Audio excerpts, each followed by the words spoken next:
માટેની ઈ-રિક્ષા ભંગાર હાલતમાં. સ્વચ્છતા માટેની ઈ-રિક્ષા ભંગાર હાલતમાં. વડોદરા શહેરમાં સ્વચ્છતા જળવાય તેના માટે અનેક સામાજિક સંસ્થાઓ, કંપનીઓ દ્વારા તેમજ વડોદરા મહાનગરપાલિકા દ્વારા નાની ગલીઓમાં રોડ રસ્તામાં જઈ શકે તેવી ઈ-રિક્ષાઓ વસાવવામાં આવી હતી.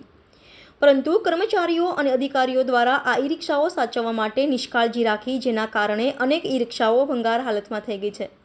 જોવા જઈએ તો વડોદરા શહેરનો સ્વચ્છતામાં 1 થી 10માં ક્રમ આવતો હતો અને હાલમાં 33માં ક્રમાંકે આવી ગયો છે. ત્યારે ઈ-રિક્ષા બાબતે નિષ્કાળજી દાખવીને વડોદરા શહેરને ગંદુ ગોબરું કરનાર અધિકારીઓ અને કર્મચારીઓના કારણે ઈ-રિક્ષાઓ ભંગાર હાલતમાં થઈ ગઈ છે. વડોદરા મહાનગરપાલિકાના કમિશનર શ્રી અને મેયર શ્રી આ બાબતે ધ્યાન દોરી ઈ-રિક્ષાઓ વહેલામાં વહેલી તકે ચાલુ થાય અને વડોદરા શહેરને સ્વચ્છ બનાવે તેવી માંગ સામાજિક કાર્યકર અતુલ ગામેચી દ્વારા કરવામાં આવી હતી.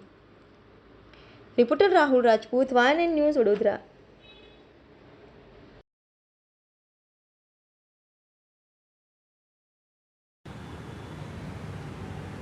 અતુલભાઈ, કાલુપુરા વર્કશોપ ખાતે ઈ-રિક્ષાઓ ભંગાર હાલતમાં જોવા મળી રહી છે, શું કહેશો? માનનીય પ્રધાનમંત્રીનું સપનું છે સ્વચ્છ ભારત, સ્વચ્છ વડોદરા, સ્વચ્છ ગુજરાત.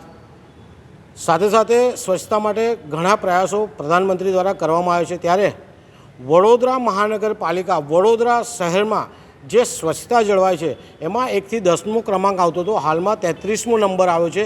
એટલે કે સ્વચ્છતા ક્રમાંકમાં વડોદરા ધીરે ધીરે પાછળ જઈ રહ્યું છે. હાલમાં આપ જોઈ શકો મારી પાછળ ઈ-રિક્ષાઓ પડેલી છે. ભંગાર હાલતમાં ઈ-રિક્ષાઓ આ પડેલી છે. આ ઈ-રિક્ષાઓ સંસ્થાઓ કે કંપનીઓ દ્વારા CSR ફંડ હેઠળ આપવામાં આવે છે, જેથી કરીને વડોદરા શહેરની નાની મોટી ગલીઓ હોય એમાં જઈ શકે, રોડ પરનો કચરો લઈ શકે. પરંતુ જે પણ કર્મચારીઓ આ ગાડીઓ વાપરતા છે, ઈ-રિક્ષા ચલાવતા હોય છે, એનું ધ્યાન નથી રાખતા. આડેધડ વાપરવાના કારણે ઈ-રિક્ષાઓ બગડી જતી હોય છે અને ઈ-રિક્ષાઓ બગડ્યા બાદ તેને સમારકામ કરવાની પણ તસદી લેવામાં આવતી નથી. જેના કારણે વડોદરા શહેરમાં આપ જોઈ શકો છો ઈ-રિક્ષાઓ હાલમાં ભંગાર હાલતમાં આ સેન્ટ્રલ સ્ટોરમાં બી પડી છે, અનેક વોર્ડમાં બી પડી રહી છે.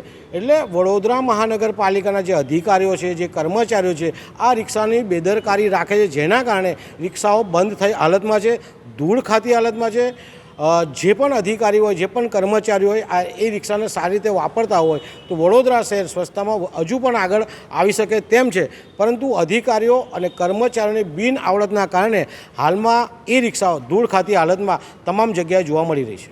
અધિકારીઓને પૂછતા લૂલો બચાવ કર્યો છે કે આ ઈ-રિક્ષાઓના સ્પેર પાર્ટ અને અન્ય સાધનો મળતા નથી.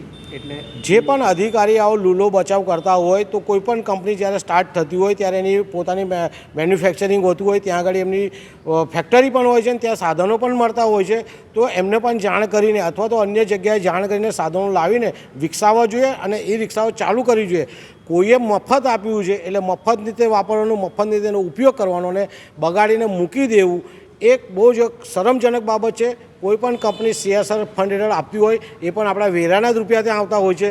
એટલે આવી રીતે લૂલો બચાવો અધિકારી જો કરતા હોય તો એમને સાવચેત રહેવું જોઈએ. આગામી દિવસોમાં આ બાબતે અમે તટસ્થ તપાસ કરીશું.